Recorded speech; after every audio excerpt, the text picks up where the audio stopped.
Bonjour à tous et bienvenue dans cette nouvelle vidéo. Comme vous pouvez le voir aujourd'hui, je vous présente ma toute nouvelle machine à coudre ancienne, une machine à manivelle qui date de 1908.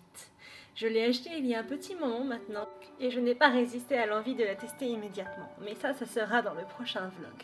Je vous montrerai ce que j'ai cousu avec, mais vous verrez, il y a quelques petites séquences que je vous ai glissées qui pourront vous donner de petits indices sur ma prochaine couture.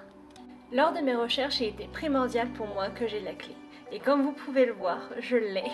Joliment accrochée à la poignée du coffret qui protège cette magnifique machine lorsqu'elle n'est pas utilisée. Mais juste avant de vous montrer comment cette magnifique machine fonctionne, on va faire un petit tour du côté de la petite surprise que j'ai eue en la nettoyant.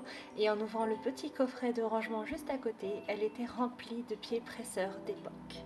Certains de ces pieds restent encore un mystère pour moi. Comme les deux prochains que je vais vous présenter, je n'ai toujours pas d'informations à leur propos, mais je continue de chercher. Ici par exemple, vous pouvez voir deux pieds ourleurs de tailles différentes.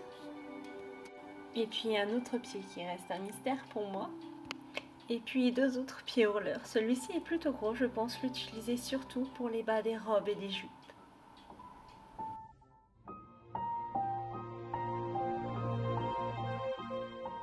Il y avait aussi cette petite règle que je pense être un guide margeur. Et puis un tournevis, il ressemble étrangement à une clé. Et pour finir, une seconde bobine de fil pour la machine. Et voilà pour l'ensemble des accessoires de cette machine.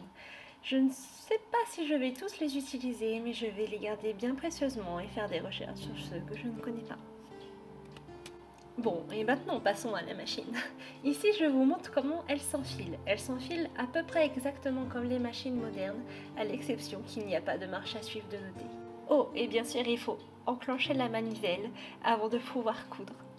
Mais là encore, je saute quelques étapes. Avant de pouvoir coudre, il faut bien évidemment pouvoir faire la canette. Alors là, je tire mon fil et je vais commencer à pré-enrouler mon fil autour de la bobine de la canette. Et si aujourd'hui la chance est avec vous, il se peut que la bobine parte tout de suite. En général, il faut la recommencer plusieurs fois parce qu'à chaque fois, elle part à l'envers. Je place ensuite ma canette dans le dévidoir et j'insère le fil dans les petites encoches de tension avant de le remonter et de commencer à faire ma canette. Et puis, coup de chance ou magie du montage, vous ne le saurez jamais, la canette part immédiatement dans le bon sens. Je ne sais pas vous, mais je trouve que regarder cette canette se faire est très relaxant. Et même en la faisant, c'est assez satisfaisant de voir le fil s'enrouler aussi régulièrement autour de la petite bobine. Et puis je viens couper mon fil, récupérer ma bobine et l'insérer dans la navette avant de la mettre dans la machine.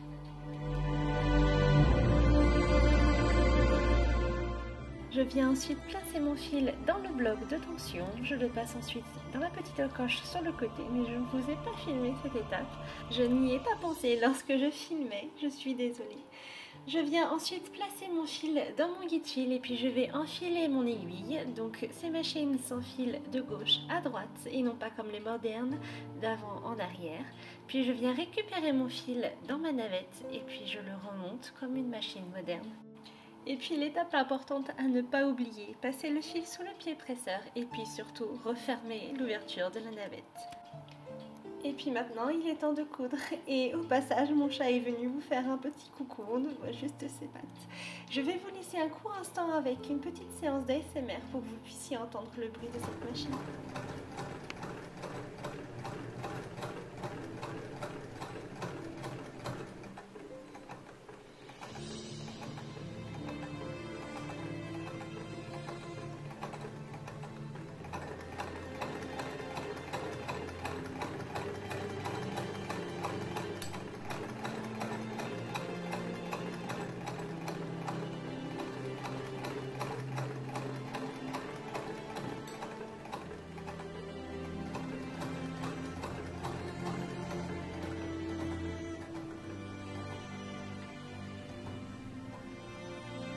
Et pour ceux qui voudraient en savoir un petit peu plus sur cette machine, il s'agit d'une 27K.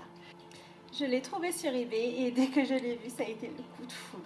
De prime abord, je voulais un décor totalement différent de celle-ci. Ayant déjà une Memphis, je voulais quelque chose qui change. Mais honnêtement, dès que je l'ai vue, je n'ai pas pu résister. C'est comme si elle m'appelait. C'est comme si quelque chose se passait qui faisait que c'était celle-ci que je devais avoir. Je n'ai donc pas résisté très longtemps. J'ai contacté le vendeur. J'ai négocié légèrement le prix, qui a été accepté d'ailleurs très vite. Et puis la voilà. Et comme vous pouvez le voir, elle a été emballée avec un très grand soin. Aucune casse n'est à déplorer, ni aucune perte, et j'en suis ravie. Et comme pour mon autre machine, j'espère m'en servir encore très longtemps. Je compte aussi en prendre un soin tout particulier, car j'ai énormément d'idées, coutures et vidéos à vous partager. J'espère que vous serez au rendez-vous pour ces aventures extraordinaires. En attendant, je vous dis à dimanche pour un nouveau vlog.